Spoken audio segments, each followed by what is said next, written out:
We are on location in Prince George with Darrin Rigo, a local photographer and videographer. Darrin, really excited to talk to you. Thanks. Yeah, thanks for having me. This is great because you're part of the reason why I got into video production. Wow. Everybody's got their idols. Like Peter McKinnon was one of the people why. Same. Oh yeah, of course. That's awesome. Yeah. Peter McKinnon. I met him, by the way. Fun fact. Okay, we're gonna just stop the introduction. I want to hear about that. It's a longer story than I'll give you the condensed version. But so it was 2018. I consider it to be one of the most like fateful moments of my life. I was like an early adopter of Peter McKinnon. Like 2018, Peter McKinnon was like still very much up and coming. That was like on the slope, I would say, of like when he was really rising. Watched every video, like talked to my then girlfriend like endlessly about him, like borderline obsession with Peter McKinnon. Looking at Janet. Yeah, I think he captured a lot of our like. I think like if you were a young like a creative looking to get into like videography or photography, he was like a really big Canadian icon for a lot of us. I think for you as well. And I worked for the university at the time, and I had a last minute switcheroo. I wasn't supposed to be on this trip. The recruiter who was going got a concussion, so then I got swapped in like a day before the plane ride kind of thing. So I get shipped across Canada to Toronto, and I had just made the decision to like get back into photography, like maybe 6 months prior. So that was kind of where I was in. I had just bought a camera, was like just kind of like figuring out my new style and what I wanted to do. And I remember having this weird thought of being like, oh, it'd be so weird if I ran into Peter McKinnon like while I'm in Ontario. Like that would be so weird. And I just imagined this like meeting of us like running into each other in like downtown Toronto or something like that. So I did bring my camera on the trip, and I did take a lot of photos on the trip. Anyways, stayed downtown, didn't run into him, obviously, because what are the odds of that? And then I had a student meeting up in where I now know at the time at least, he lived, which was Newmarket,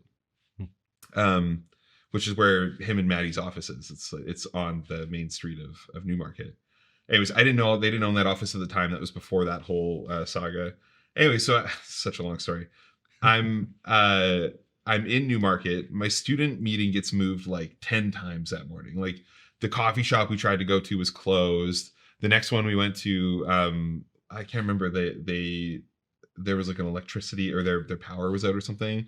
So we moved coffee shops that I was meeting with the student and her mom like 3 times. And on the way to like the 4th move, I saw that there was a Henry's camera store. And I was like, oh, mental note, I want to go look at used camera gear, as we always do. So I end up going through my student appointment.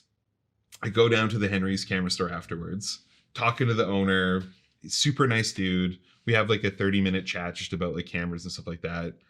And like TMI, I really had to use the washroom while him and I were talking. And I was like, I have to go. Like, and so I kind of left prematurely, and I kind of like skedaddled out of there, found a Tim Hortons down the road or whatever, used the washroom. And this is the part that like feels a bit floofy and fadey, but for whatever reason, I was like, I felt pulled to go back. I don't know why. Like, I was like, oh, I kind of want to go talk to that guy more or whatever. And I felt like I maybe didn't like look at the gear enough or something. Anyway, so I go back to the store, end up talking to the owner again. We're like locked in a conversation, and he's like, so like, who are your inspirations? Like who really, inspires you? And I was like, oh, I'm like obsessed with this guy, Peter McKinnon. Like I watch all of his videos. And from behind me, I get kind of a pat on the back, and I goes, I'm not that great. And I'm like, I'm not that great. I turn around and Peter's standing right there. No and way. I was like, what? And he's like, that is so funny. And I like look at the owner. I'm like, what the? He's like, Peter worked here. This is the camera store that he always talks about that he worked at, is the Henry's on the main street of Newmarket. And I was like, this is that camera store? And Peter was filming. You can go back and look. It was a video about like neon light photography, like at night. Wow. And so he was picking up some filters and stuff like that. And so I ended up getting to talk to Peter for like 10, 15 minutes. Wow. It was amazing. As he's leaving, or I'm like, he's like, anyways, I gotta go, man. I'm like, yeah, for sure. Like, awesome. And then he's like leaving. And as he's leaving, he's like, hey, this is weird that I'm saying this. He's like, do you want to take a photo together? And I was like, yeah, of course. So we took like a cool photo together that I still have. It's like printed on the office wall, on my office wall. And the best part for me, the proof of it all, is afterwards I tweeted that photo, tagged him. I was like, oh, great to meet Peter McKinnon or whatever. The owner of the camera store, if you go to, you can find that tweet. The owner of the camera store commented on the tweet and was like, that timing was crazy. It's unbelievable. He like walked in while we were talking with him, which is like a nice little stamp of like reality. Like that happened, that moment was, because sometimes I'm like, did it happen like that? That's so unbelievable. Sorry, that was like interrupted you, but yeah, that felt like a little confirmation, whether you believe in fate or not, of like being right place, right time. Yeah, no kidding. Like that's an unbelievable story to meet somebody like that, because like it must have meant so much. That's why you don't remember it. Like it was out of body. Like the whole Yeah, experience yeah. felt, and I'm so thankful for the photo. I'm really thankful for that tweet. I'd been dating my wife now, but I'd only been with her for like 2 months. And so I like got into my little rental car and I was like, Brittany, you're never gonna believe. Like I was blown away. And he was like, you know, it was a short interaction. We only 10 minutes, but like he was everything I kind of hoped he'd be. He was like, yeah, he had a lot of really nice words to say, and like just was really encouraging. And he asked me some questions about like what I was doing, and yeah, he lived up to the, yeah. That's exciting. That's so exciting. Yeah. Your earlier days when I first met you, I think the first time I talked to you was about 2001. And oh, wow. Yeah, a while ago now, right? Yeah. Yeah. Yeah. Because that's when you offloaded this one camera here. Yeah, yeah. No, that would have been 2021. 21, sorry. Yeah, okay. I was like, Yeah. I was 11. Yeah, sorry. 2021. Yeah. Okay, yeah. Yeah. Yeah. Yeah. So you had a few vlogs that you had done. You were talking about gear and you were talking about photography. And one of them that I remember in particular is when you were testing out N-Log. Yeah. And you were kind of going into detail and you were talking about like, how different is it? Like, what can I expect to see from it and stuff like that? Yeah. With Peter McKinnon being a vlogger like he is, did that kind of inspire you a little bit to kind of go that route? Yeah. I think I have to imagine as like a fan as well, you felt a pull to like make what he was making, or at least like you're like, oh, that looks fun and he makes it look cool. And so yeah, he definitely like inspired the want to make YouTube videos. And I think like that sort of like gear review format I like. I really like my initial sort of career trajectory is I wanted to be a teacher. Like that was what I spent the first 23 years of my life thinking I was going to be.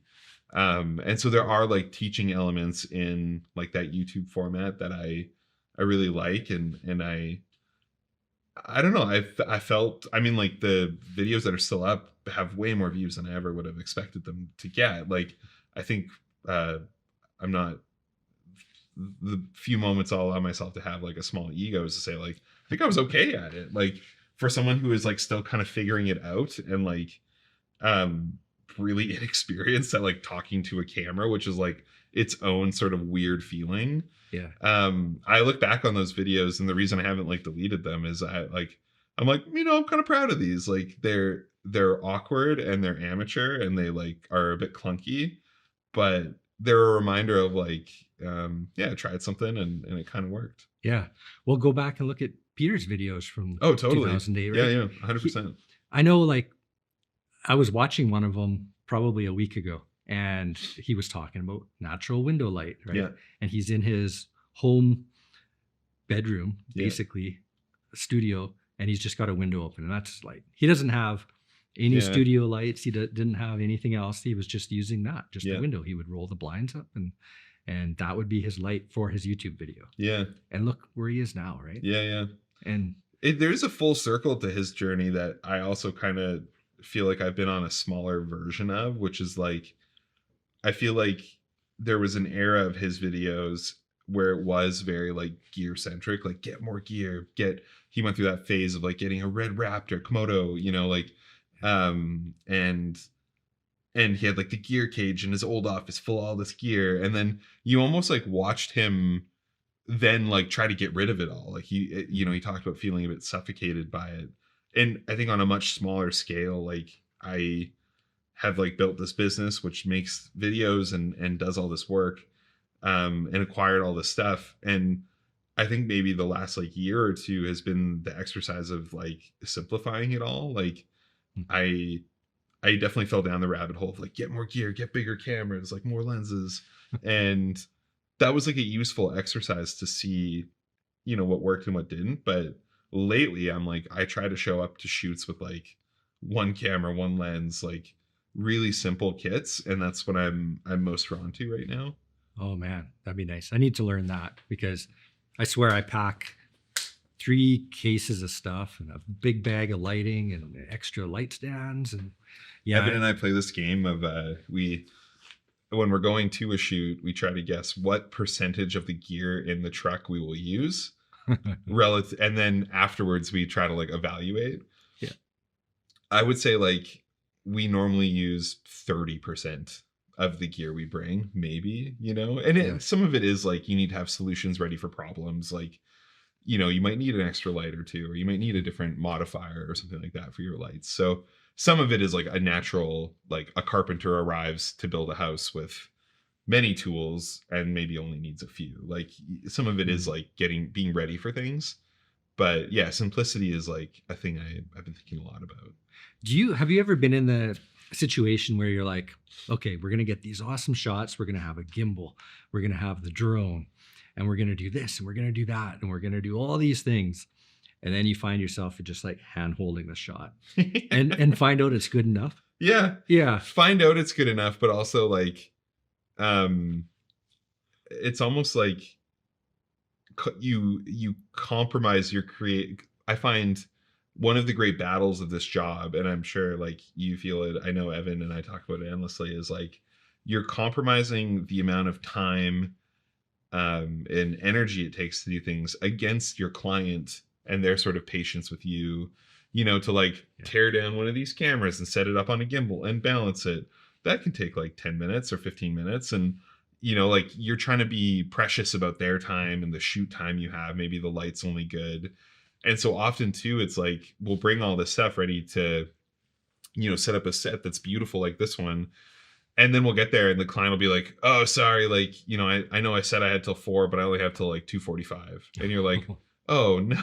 Like, yeah. And so where we would like to set up like, a key light and like a hair light and have these nice little accents, we're like, okay, one light, chair, plunk, like, yeah. And just make it work. And it's a sad feeling to like compromise your creativity against just like trying to make sure your client feels like, we value their time. Yeah.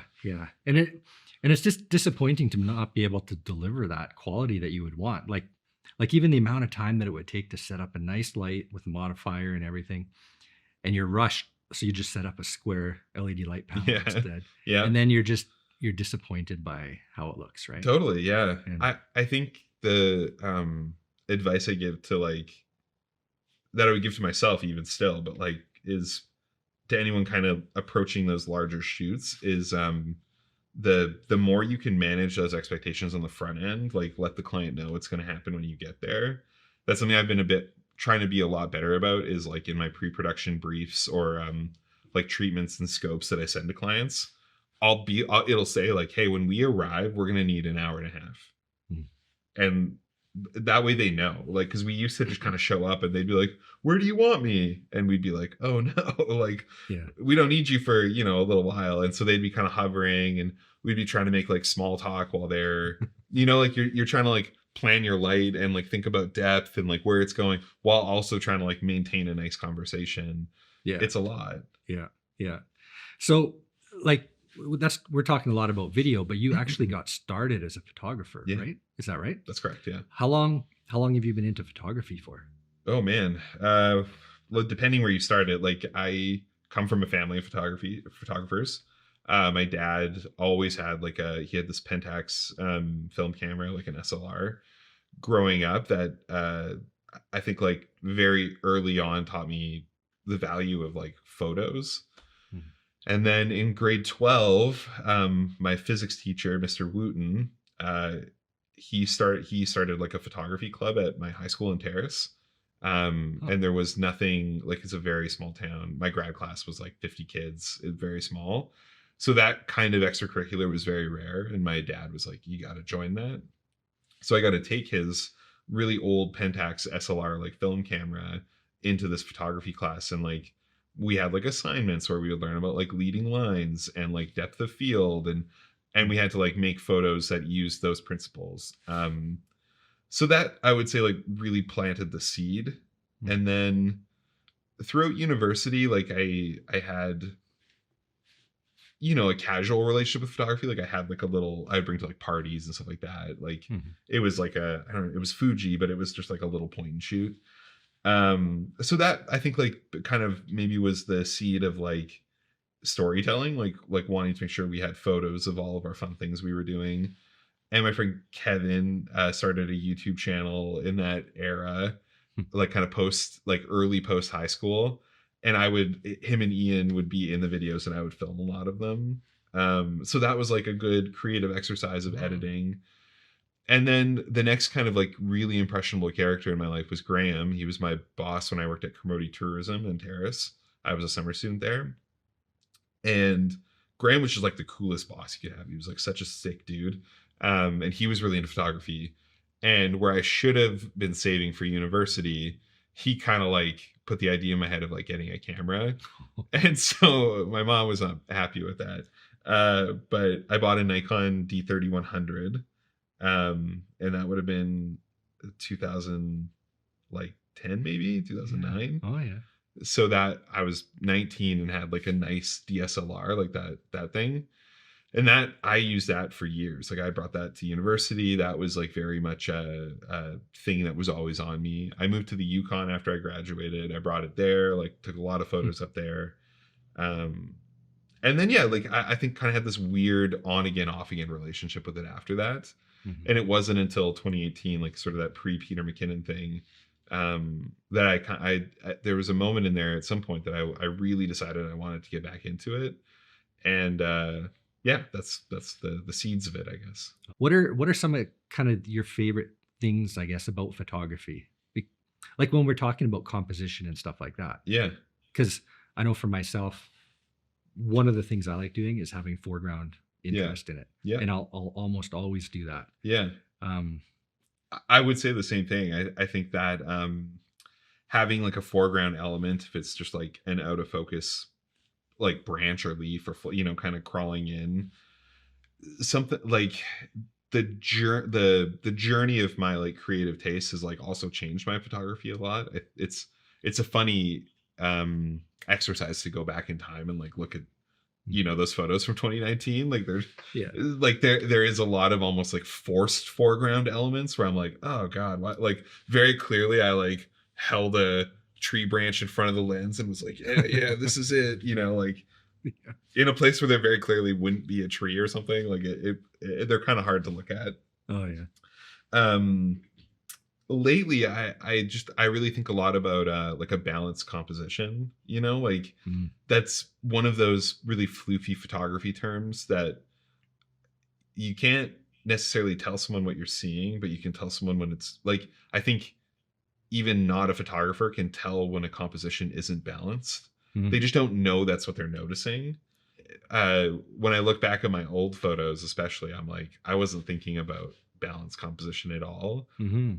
But you can see when there was one, like where I maybe some innate creative, like that, you know, like how that sort of unthought thing can kind of drive you to take a photo. When it hits, I'm like, that's it. There it is. But yeah, that's probably the main thing I think about these days. People like you and me probably have the camera with us all the time, and we're looking for shots, and we don't really spend enough time just kind of looking at what we're seeing. You know? Yeah, or there's that, and then sometimes I'm almost like frustrated when, if I am looking for a photo and I can't find it, I almost like then can't enjoy that it is just like a nice scene. Yeah, because I'm like, I didn't get the photo or whatever, and I think like the last year or two of my life has been as a result of burnout, which like, it's weird to say there was like a good thing that has come from burnout, but like, I'm just like, if the photo doesn't kind of like show itself to me, or like, it doesn't seem like there's a good photo, I'm like, meh, camera goes back in the backpack. Yeah. Brittany and I just can like enjoy the view. Yeah. I I was want to worried talk. we wouldn't kill an hour. Yeah. I want to talk more about video with you. Yeah. Because I want to talk about your business Sure. as like video production, whether you do storyboarding and scripting and planning, like as much as you want to talk about. Yeah. I'd love to hear your kind of role, because you came in here and first thing you were like, wow, like look at this. This is really neat. You've done a great job, honestly. So this is different from what you do then. Totally. Yeah. Right? Like important caveat, every job's different. I think to go super nuts and bolts is to say like, I used to try to find like a one solution for every client. There just isn't. And so it depends on the job. I lately have been kind of sorting things into like two buckets. There is sort of a, we finished this video in the fall for the District of Mackenzie, which was like kind of a resident attraction campaign. And that was very like, there was a voiceover and a script, and like every scene kind of had its own shot list. And we had a really strong sense of like what the video would be in the pre-production phase. And so, yeah, we do use like milling out to storyboard those ones. And, the client has their own sort of input for revisions. Once revisions are done and locked, we say, okay, you have no more input in this. Like, we got it from here kind of thing. So that's like one version. It's kind of the narrative video that we take on. Mm-hmm. And then the other, I would say like more common intake is like, it's kind of the testimonial or interview with B-roll is kind of the other bucket that things fit in. And you can definitely storyboard those. Like you can absolutely think a bit about shots and what you think would match well. But a lot of those ones that we get invited into are quite like, we call them run and gun, which is like, we show up, they kind of show us what they have, and we're like, all right, let's see what we can make with this. And so those are a bit more, fly by the seat of your pants. I think if I could like elevate one thing I've been thinking about in that second category is thinking more about sequences and less about shots. So imagining like not just like, okay, I'm like, if we were making a video about making this podcast, I think the inherent thing would be like, okay, we'll get Jeff like turning on a light and like turning on the lamp. Yeah. But thinking a bit more about like how, okay, Jeff turning on, like the setup is actually going to be a sequence. And so what would be a really compelling way to like get those shots in what order? And do you want in camera transitions? So then, okay, we know we're going to like film your hand going up to the switch, and then we're going to, turn out of it. And then the next shot, we're going to come into the right, and your hand's going to like hit the next switch. Oh, yeah. And just trying to think more about the like, less about what a good shot is and more about like what a sequence can be for that story. Do you do a lot of videos like that with like in-camera transitions? Yeah, I mean, I would say this is probably like a new thing I'm trying to like think more about, rather than just like, we'll figure it out when we get there. But yeah, we definitely do in-camera transitions, and it's like, I would say probably it's the easiest way to add some thought to your video that I think clients like really notice. Yeah. Well, that's really neat, because like that type of thing does take a lot of thought to plan out. Yeah. Not only plan it out, but then execute it, and then hope that it stitches together properly. Because if you go the wrong direction for the second shot and you don't double check it and 100%. Yeah. I made a boxing commercial for Inner City last year, and that was kind of a fun. I just like, they kind of were, it was, pro bono work, just wanted to like help them out. And I know Kenny and Jag, and it was very just like, kind of showed up with my camera, and that was kind of the thing I wanted to practice with that video. Like, kind of the thing they got was like hopefully a cool video, and the thing I got was like some time to just like practice cool transitions. And you're right, like there were definitely shots where I would like get like Kenny doing these like sweet, and then I would like whip to the right, and then the shot that I like wanted to go into after like comes down from the top, and it just made no sense. Oh yeah. And I was like, damn it. Yeah. Those shots are super cool. And I think early on when I was doing videos, I was trying to do stuff like that. Yeah. And then I found I thought it was kind of a little too much. Yeah. But today, I think today it makes way more sense, right? Yeah, I think so. Because the younger group of guys that I see, they're on their skateboards or out at the skate park and they're doing cool kickflips and stuff like that. That's when you want to execute that kind of stuff. It's all about matching that, like the energy of your shots should match the energy of like the project. Like it would be if I'm trying to think of an example, like if John Brink is doing like a state of the forestry industry and you were like getting some interview with him and then some like, shots of him out in the Brink lumber yard. I don't know if that's the time to do like some crazy whip pans of it just would feel like it doesn't quite match. Yeah. I think like that's a good example of like, yeah, you want it to feel a bit documentary, a bit handheld. And I think that's where it comes down to like your creative taste, like matching your shots to the energy of the subject matter versus like if we were doing a commercial for like Wall of Fame or something like that, or something that's like I think like has a bit more driving and energy to it, then you're like yeah, right, the knife comes up, cut something. Totally. Exactly. Are you a Daniel Schiffer fan? Of course. Yeah. Okay. Yeah, of course. Yeah, he's another one. He's probably like up there in like number 2, number 3. Yeah, sure. He's like such a funny because I think he's a funny how quickly Peter McKinnon impacted the whole video creative scene. I remember seeing the video where they met. Like Daniel admitted that he was like the reason he started YouTube was because of Peter McKinnon. Crazy. And I think he's now like surpassed him in subscribers and like overall reach. Like Daniel Schiffer is he's one of the best like product photographers on the planet, or videographers. He's too busy to post stuff now. Right. Like, I used to watch all his early stuff when he's got like a cucumber on the table and he's like chop, chop, chop, chop. The probe lens. The probe lens, stuff like that. Yeah, totally. But the great thing about those guys are they're introducing you to different concepts and then different types of gear, right? Yeah. Like who would have ever seen a probe lens? I still wouldn't have seen one had I not seen, his videos, right? Yeah, no, 100%. It's all it's a double-edged sword. Like you you learn about a lot of stuff you want but maybe don't need, and then you get that sort of like, I need that to do this thing. But yeah, it's so nice. Like I think about what videography would have been 20 years ago. It was such just like obscure craft, and like there was no product videos of like when Nikon released like a new lens or something like that. There was no there was like maybe like the odd web page that like did an analysis of like corner to corner sharpness or whatever. But in terms of like watching a video of someone like going through all the features and like taking it out on a couple shoots, that just like didn't exist back then. I'm just going to bring something up. Sure. Because I see you post shots all the time and you're like looking into your camera, you've got the monitor sitting there beside you. Yeah. And you're kind of holding it and you're taking your shot and you've got somebody taking that photo of you. Right? Oh yeah, totally. I just want to say, when I saw you in shots like that and that you had that Nikon sponsorship, that like, I don't know if you know it, but that was like huge street cred in my eyes. Oh, wow. Thinking about you, like a guy in Prince George. Yeah. You look so pro there. No, seriously. Oh, like you look so pro there. That means a lot.